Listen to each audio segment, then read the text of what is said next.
Mengenal cabang-cabang ilmu psikologi.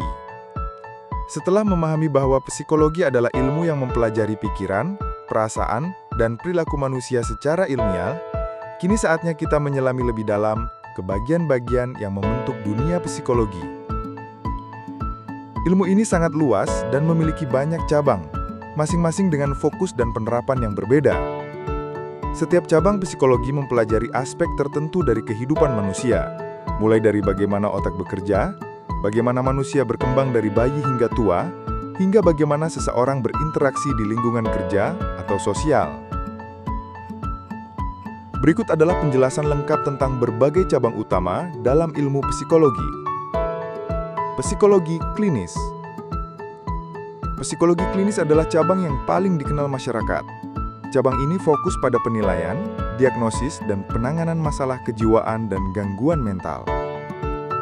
Psikolog klinis bekerja membantu orang yang mengalami depresi, gangguan kecemasan, trauma, gangguan kepribadian, dan masalah emosional lainnya. Mereka bisa bekerja di rumah sakit, puskesmas, pusat rehabilitasi, atau membuka praktik mandiri. Di bidang ini, terapi menjadi salah satu alat utama untuk membantu klien memahami dirinya dan pulih secara mental dan emosional. Psikologi konseling. Meski sering disamakan dengan psikologi klinis, psikologi konseling sebenarnya memiliki fokus yang sedikit berbeda. Psikologi konseling lebih banyak menangani masalah sehari-hari yang berkaitan dengan krisis pribadi, masalah hubungan, stres, atau pencarian makna hidup. Tujuan dari psikologi konseling adalah membantu seseorang menemukan jalan keluar, mengambil keputusan secara sadar, dan mengembangkan diri secara optimal. Pendekatannya lebih ringan dibanding psikologi klinis, namun tetap sangat penting dalam kehidupan sehari-hari. Psikologi perkembangan. Cabang ini mempelajari bagaimana manusia berkembang dan berubah sepanjang hidupnya, mulai dari masa bayi, anak-anak, remaja, dewasa, hingga lansia. Psikolog perkembangan melihat bagaimana perubahan terjadi dalam aspek fisik, kognitif, sosial, dan emosional. Misalnya bagaimana anak belajar bahasa, bagaimana remaja mencari jati diri, atau bagaimana lansia menghadapi kehilangan. Psikolog perkembangan sering bekerja di sekolah, rumah sakit, lembaga anak, hingga pusat lansia. Psikologi pendidikan. Psikologi pendidikan membahas bagaimana orang belajar dan mengajar. Cabang ini berusaha memahami proses belajar mengajar secara efektif, serta mengenali hambatan belajar dan bagaimana mengatasinya. Psikolog pendidikan mempelajari gaya belajar, motivasi belajar, kesulitan belajar seperti disleksia, serta peran guru dan lingkungan sekolah dalam membentuk prestasi siswa.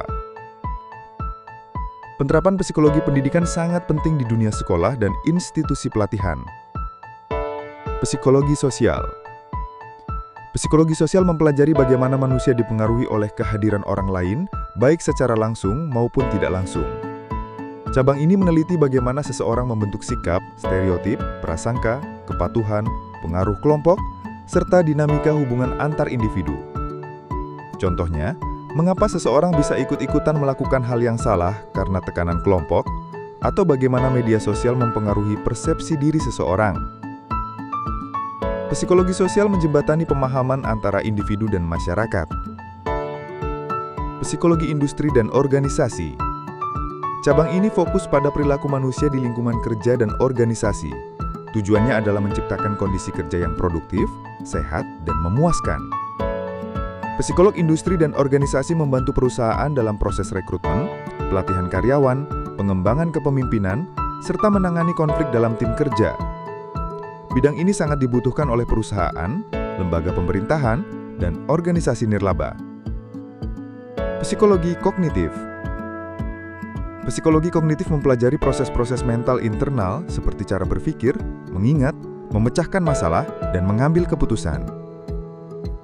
Cabang ini ingin memahami bagaimana otak memproses informasi dan bagaimana kita memahami dunia sekitar. Misalnya, bagaimana kita bisa mengingat wajah seseorang, mengerti bahasa, atau menilai resiko sebelum bertindak. Psikologi kognitif sangat erat kaitannya dengan teknologi, pendidikan, dan bahkan kecerdasan buatan. Psikologi biologis atau neuropsikologi. Cabang ini berfokus pada hubungan antara sistem saraf dan perilaku manusia. Psikolog biologis mempelajari bagaimana otak, hormon, gen, dan sistem saraf mempengaruhi emosi dan perilaku. Contohnya, bagaimana stres mempengaruhi tekanan darah, atau bagaimana kerusakan otak bisa mengubah kepribadian seseorang. Bidang ini banyak berhubungan dengan ilmu kedokteran dan ilmu saraf. Psikologi forensik. Psikologi forensik adalah cabang yang menghubungkan psikologi dengan hukum. Psikolog forensik bekerja dalam sistem peradilan untuk menilai kondisi mental terdakwa, memberikan rekomendasi hukum, atau menilai resiko kekambuhan perilaku kriminal.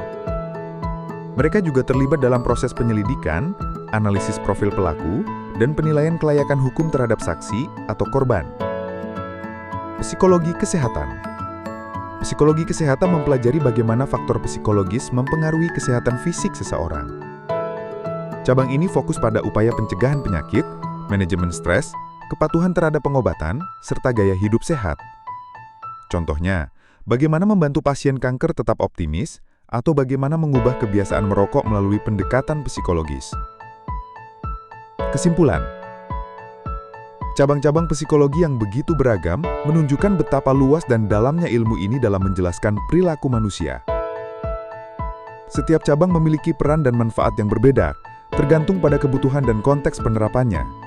Ada yang berfokus pada individu, ada yang pada kelompok, ada yang klinis, ada pula yang lebih edukatif atau sosial. Dengan mengenal cabang-cabang psikologi ini, kita bisa menentukan minat dan arah pembelajaran yang lebih spesifik. Kita juga jadi lebih memahami bahwa psikologi bisa diterapkan dalam hampir semua aspek kehidupan, mulai dari keluarga, pendidikan, pekerjaan, hingga sistem hukum. Langkah selanjutnya adalah mengenal metode ilmiah yang digunakan dalam psikologi.